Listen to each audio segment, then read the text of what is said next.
दुनिया की एक इमर्जिंग पावर के तौर पर इंडिया अब एक बिगर रोल प्ले कर सकता है। ये कहना है जॉर्डन का कि जिस वक्त हमास और इजराइल के बीच एक जंग छिड़ चुकी है, तो उसमें ऐसा लगता है कि ये बात इसलिए कही गई है कि इस जंग को खत्म करवाने में इंडिया एक बिगर रोल प्ले कर सकता है। इसकी वजह यह है कि इंडिया एक इमर्जिंग पावर है, इंडिया एक बड़ी ताकत।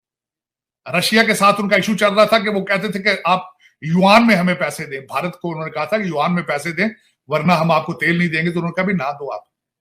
वो वेनेजुएला से, क्योंकि अमेरिका ने अभी महीना डेढ़ पहले उनकी सैंक्शंस थोड़ी रिलीज की हैं, तो Indians already are signing exclusive contracts to import oil.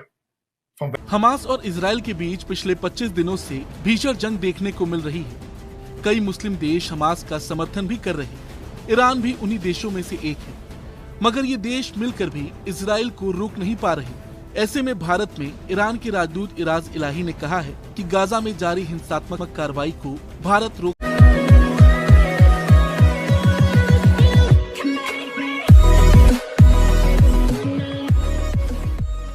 नमस्कार दोस्तों, अब यहाँ पर जॉर्डन के हवाले से एक न्यूज़ है कि जॉर्डन की तरफ से यहाँ पर इंडिया को, या फिर आप कह सकते हो कि मोदी सरकार या फिर प्रधानमंत्री मोदी को अप्रोच किया गया है कि ये जो लड़ाई है वो आप रुकवा सकते हैं, तो ज़रा इसके बारे में आप कुछ करिए।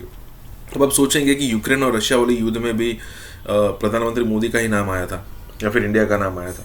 यहाँ पर भी मोदी जी का ही नाम आ रहा है। अब इसमें हो ये रहा है कि पूरी दुनिया बटी हुई है दो भागों में।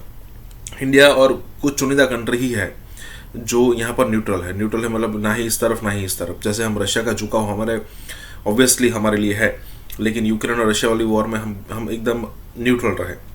हालांकि वो न्यूट्रल रहना भी रशिया की फेवर में ही जाता था, लेकिन फिर भी तो, और जितने कंट्री न्यूट्रल है ना, उसमें सबसे बड़ा कंट्री इंडिया है।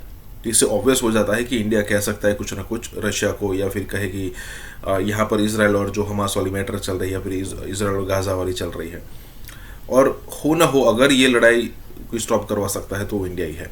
इसी के साथ ही वीडियो शुरू करते हैं। दुनिया की एक इमर्जिंग पावर के तौर पर इंडिया अब एक बिगर रोल प्ले कर सकता है। इसमें जॉर्डन की तरफ से एक स्टैंड सामने आया है और ये कहा गया है कि India as an emerging power in the world now, और खास तौर पर कहा गया है कि जो इनिशिएटिव्स लिए गए, जिसमें G20 summit and voice of global south summit करवाने के बाद अब इंडिया उस जगह पर है दुनिया में जहां पर वो एक बिगर रोल प्ले कर सकता है।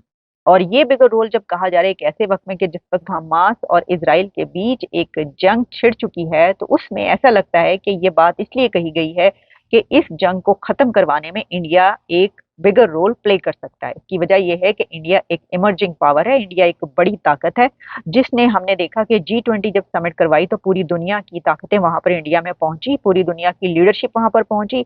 और इसी तरीके से कहा यह गया है कि वॉइस ऑफ ग्लोबल साउथ जो है वो भी इंडिया बन चुका है, ग्लोबल साउथ की आवाज इंडिया बन चुका है। तो इस आवाज को अब जॉर्डन ये देख रहा है कि एक बिगर रोल प्ले। इस वक्त फलस्तीन और जो हमास का जो चल रहा है सिलसिला इजराइल के साथ, इस वक्त आपके पड़ोसी कितने स्मार्ट हैं कि वेस्ट एशिया की अगर इसका थोड़ा बहुत इंपैक्ट शुरू हो चुका है कि तेल की प्राइसें बढ़ना शुरू हो चुकी हैं स्लाइटली, लेकिन अगलों ने फोरकास्ट किया है और उन्होंने कहा कि हम तेल लेंगे वेनेजुएला से। रशिया के साथ उनका इशू चल रहा था कि वो कहते थे कि आप युआन में हमें पैसे दें। भारत को उन्होंने कहा था कि युआन में पैसे दें वरना हम आपको तेल नहीं देंगे। तो उन्होंने कहा भी ना दो आप।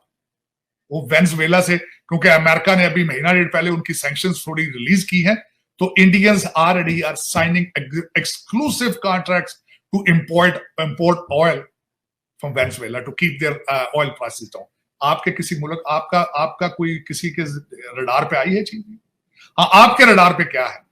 अच्छा साहिब साहब, ये जो एक आखिरी मैं आपसे सवाल ये करूंगी, आपने वेनेजुएला से तेल लेने की, इंडिया जो है वो अब रशिया के बाद खूबसूरती के साथ, अमेरिका को उन्होंने बड़ी खूबसूरती के साथ बेवकूफ बनाया और साथ तेल रशिया से लेते रहे। जुर्रत नहीं थी। मेरा मुर्शद तो जेब से लेटर निकाल के कहते रहे और लोगों को कहते रहे, अवाम को, कि मुझे वहां रशिया जाने की सजा पे मेरी हुकूमत निकाल दी गई है वहां से। मैंने जब कहा था एब्सोल्युटली नॉट, और मेरी हुकूमत गिरा दी है। लेकिन दूसरी साइड पे अमेरिका कभी आज तक जुर्रत नहीं हुई कि उनसे पूछे। हालांकि S-400 सिस्टम भी उन्होंने रशिया से लिया, तेल भी खुल के लेते रहे, और आज भी अमेरिका उनके कदमों में पड़ा है। रिलेशनशिप तो उनके हैं, लेकिन वो तभी चीजें होती हैं आलिया जब आपकी इकॉनमी। हमास और इजराइल के बीच पिछले 25 दिनों से भीषण जंग देखने को मिल रही है। कई मुस्लिम देश हमास का समर्थन भी कर रहे हैं। ईरान भी उन्हीं देशों में से एक है, मगर ये देश मिलकर भी इजराइल को रोक नहीं पा रहे। ऐसे में भारत में ईरान के राजदूत इराज इलाही ने कहा है कि गाजा में जारी हिंसात्मक कार्रवाई को भारत रोक सकता है। इराज इलाही ने एक न्यूज वेबसाइट को दिए गए इंटरव्यू में कहा, ग्लोबल साउथ के लीडर के तौर पर भारत गाजा में चल रहे संघर्ष को हल करने में महत्वपूर्ण भूमिका निभा सकता है। हमें उम्मीद है कि भारत गाजा की वर्तमान स्थिति को नजरअंदाज नहीं करेगा। इजराइल और हमास के बीच जारी मौजूदा संघर्ष को खत्म कराने में भारत महत्वपूर्ण योगदान देने की क्षमता रखता है। लेकिन हम ये देख रहे हैं कि इंडिया दोनों तरफ रोल प्ले कर सकता है। अच्छा, अब ये जो दोनों तरफ रोल प्ले करने की बात है, इसमें हमें ये नजर आता है कि हमास और इजराइल, यानी किसी से भी बात मनवानी हो, किसी को टेबल पर लाना हो, किसी से डायलॉग करना हो, जंग बंदी की बात करनी हो, तो जब पहले भी यूक्रेन और रशिया के बीच जंग छिड़ी थी तो उस वक्त जिस कंट्री का नाम बार बार लिया जा रहा था और जिस प्राइम मिनिस्टर का बार बार नाम लिया जा रहा था वो नरेंद्र मोदी साहब थे, जिनके मुतालिक कहा जा रहा था कि इस जंग को बंद करवाने, खत्म करवाने में वो अपना किरदार अदा कर सकते हैं। इसकी वजह यह है कि उस वक्त भी कहा गया था कि इंडिया का जो रिलेशन है वो रशिया के साथ भी डेकेड्स पुराने बहुत दोस्ती, और यूक्रेन के साथ भी वो अपने ताल्लुकात ऐसे रखते हैं कि उनको भी कह सकते हैं। और फिर हमने देखा कि ज़ेलेंस्की की तरफ से बार बार इंडिया को पैगामात भेजे गए और नरेंद्र मोदी साहब से उन्होंने राब्ता भी किया ज़ेलेंस्की साहब ने, और फिर दोनों के बीच जो है ये हुआ कि जनाब वो जो है वो इसके बीच में पड़े। और फिर रशिया, देखिए इस वक्त मैं देखता हूँ वेस्ट के साथ इंडिया के रिलेशनशिप है टेक्नोलॉजी बेस्ड, इकोनॉमी बेस्ड, लेकिन रशिया के साथ उनके डिफेंस कॉन्ट्रैक्ट थे, असला वहां से इंपोर्ट करते रहे हैं 1947 से लेकर अब तक जो ज्यादा टाइम है, they were very strong in Russian. उनके वहां से टेक्नोलॉजी इंपोर्ट करते रहे हैं, वहां से असला इंपोर्ट करते रहे हैं, उनके साथ रिलेशनशिप उनके जो है बहुत स्ट्रॉन्ग।